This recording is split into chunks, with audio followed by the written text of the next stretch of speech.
Does anyone remember Pokemon Mystery Dungeon Explorers of Time or Darkness? Many who play through it remember it for its complex story and compelling characters. It's a forgotten gem of a game. But don't worry, I'm here to give you a few tips and tricks on how to make it through without banging your gosh dang head in. So Pokemon Mystery Dungeon Explorers of Darkness was a game that came out on April 20th of 2008 for North America, and yada yada yada. I get it. You came here to get good, not listen to some random old game's history. Well, fine then. We'll move on to the actual game itself. Pokemon Mystery Dungeon is a turn-based, top-down, dungeon-crawling, roguelike RPG. Oh, baby, isn't that a mouthful? Now, the game uses its first encounter to help teach you about the basics of items, mystery dungeons, and moves. If you aren't sure what a move or item does, then just read the diddly-dang description, you buffoon. That's what they're there for. Knowing what moves can hit at a distance, as well as what effect an item has, could really help with taking out enemies without letting them get close enough to counterattack. Learning the range of the moves is important, because the last thing you really want to be doing is flailing around wasting all of your moves' precious power points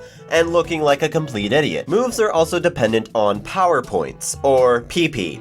Yes, PP. It's a serious children's game, I promise. Basically, when you run out of power points, you can't use the move anymore. They'll automatically restore after completing a mystery dungeon or right before a plot-relevant boss. You can, however, use a max elixir to restore your power points mid-dungeon. A few things to keep in mind when entering a mystery dungeon is that the layout of each floor is randomized along with every enemy and item. This includes any revisits to previous dungeons, so you'll never truly know any given dungeon's layout or resources that it may have. Money is a fairly scarce resource. You can store any money you have on you in the Dusk bank between excursions. I would highly recommend that you do it just to keep all your moolah safe. Trust me on this, just do it. There is also a shop that gets new items every day, some of which are extremely useful, so try to stop by and see if there's anything good within your budget before heading out on your missions for the day. It is also a good idea to stop by the Kangaskhan storage before and after any missions you go on, storing any useful items you might want to use later on. Pro tip, save the reviver seeds. Once you get to a tower in the middle of nowhere, you will need them. I digress. Although the game doesn't naturally have any permadeath features like most roguelikes do, it does take away all of your money and a lot of your items if you get knocked out inside a mystery dungeon. So don't be stupid, always keep a close watch on both yours and your main partner's health, because if either of you gets knocked out, it counts as a fail and they will send you back to the guild. Enemies can also seem to appear out of nowhere, especially if you're running around willy-nilly, so make sure you're being extra careful. Another feature that is in this game is monster houses.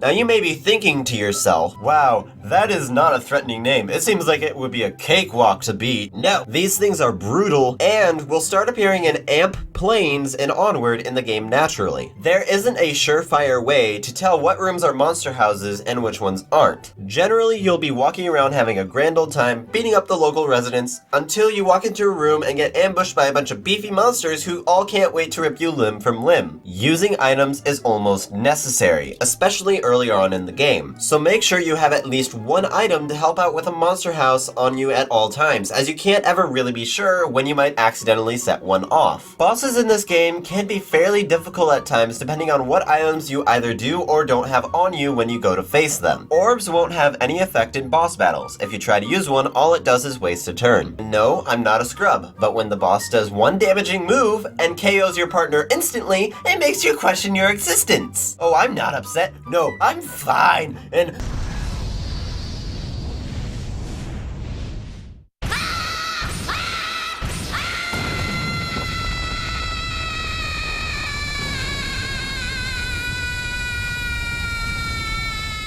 but hey, I'm sure that if you keep trying to slap that boss into next week, you'll become a big boy who can handle the entire game from then on. Or, until the next boss. Everyone can learn different skills if you raise their IQ enough. You raise IQ in this game by feeding gummies to the people in your party. Yes, gummies. Sweet, sweet rip-off jelly bellies. The type of gummy does matter, as different Pokemon like different types of gummies, and if they like the gummy, then they gain extra experience points, while if they don't like it, they receive less. In between plot-relevant missions, you will get to take on missions from the locals. There are a few different types of missions that you can choose from. Rescue missions will have you go to a certain floor and find the designated Pokemon. If you need to bring an item to your rescue Pokemon, they will have that listed in the mission as well. Other than rescue, there are also escort and capture missions. Escort missions involve taking a client to either someone in a dungeon or to a specific floor of a dungeon. I would highly recommend that you never take these missions. A lot of the time, the client is extremely low leveled for the place that you're going to. They tend to get themselves into many stupid situations, usually ending up with you in critical health and still quite a few floors till the destination. Don't take those quests if you want to have fun. The non-escort quests are way less throw my DS at the nearest wall. Capture missions involve searching for the designated criminal whom you'll have to defeat upon reaching their floor. And trust me, you'll know when you get there. Be a responsible player by making sure you're taking appropriately difficult missions. Although the higher ranked ones do provide better payoff, they can be extremely difficult to complete at times. Taking on multiple missions is the way to go, as it allows you to rank up faster, and as you rank up, you're allowed to carry more items with you into a dungeon. When it comes to the story, here's a non-spoilery rundown. Before anything starts, you are placed into a tie-dye goo pool that looks like it would be part of a Care Bear pool party, immediately followed by a short personality quiz to decide who you are going to be. After it tells you who you're going to be, you get to choose from a small list of who you want your main partner to be. A small story event will take place, immediately followed by your partner getting beaten up over a decorative rock. Pretty early on in the game, you'll have to save some kids from an adult who is totally not a pedophile. Then you'll be sent off to explore a place that might or might not have already been explored, followed by a cutscene of someone stealing a really important thing. Then people start talking about time going out of whack, people going crazy and turning evil, so basically just your average Monday. You also learn that there's a baddie bad boy out there doing some no-no things, and you and all your friends make it their job to stop him. After that, things get complicated. The emotional sledgehammers and plot twists that they start giving you about halfway through are extremely well-timed and crafted, with an ending that will ask to borrow your feels for the person, shred them up, and then stump them into the dust. This game does have as lengthy of a post-story as it does a main story, with a final boss that will make you want to rip your hair out, followed by the literal explanation of how everything happened in the first place and who is behind it all. Wait, that little was responsible for all of this? And he... Frustrating last bosses aside, I really do like the fact that they gave it a post-story that helped flesh out the world and give it a bit more life. This game is also the best handling of time travel in any form of media that I have personally seen to this day. The writers for this game really do deserve a bit of praise for the epic tale that they were able to create. Also, the music in this game is beautifully crafted, providing some extremely emotional moments with supportive music that fits the tone and scene perfectly. Add on remix artists that are still working to this day. I mean, here, have a listen to this.